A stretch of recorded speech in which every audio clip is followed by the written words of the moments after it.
میں نے چھوٹے چھوٹے بچوں کو بھی مرتے ہوئے دیکھا ہے، نوجوانوں کو بھی مرتے ہوئے دیکھا ہے، بوڑھوں کو بھی مرتے ہوئے دیکھا ہے۔ موت تو ایک ایسی حقیقت ہے جو زندگی کے کسی بھی مقام پر ہم سے ٹکرا سکتی ہے، ہمیں کبھی بھی اس کا سامنا کرنا پڑ سکتا ہے۔ زندگی تو محض ایک دھوکہ ہے، اس جہان میں اور اس جہان میں صرف ایک سانس کا فرق ہے۔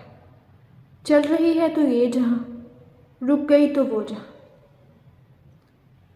موت ایک ایسی حقیقت ہے جس سے بھاگنا یا بچنا ممکن نہیں ہے، اور ہم یہ بھی نہیں جانتے کہ ہماری زندگی کتنی ہے۔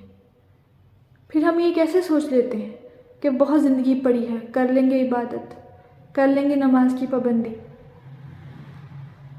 ہم نہیں جانتے کہ کب ہمارا انجام جو ہے وہ اللہ تعالیٰ نے لکھ دیا ہے، کب ہمیں موت کا سامنا کرنا پڑ جائے۔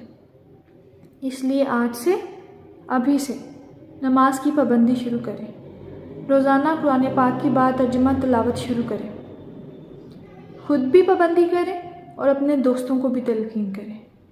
اگر کوئی ایک بھی انسان آپ کی وجہ سے نماز کی پابندی کرنے لگ گیا، 5 وقت کا نمازی بن گیا، تو ہو سکتا ہے یہ آخرت میں آپ کی نجات کا اور بخشش کا باعث بن جائے۔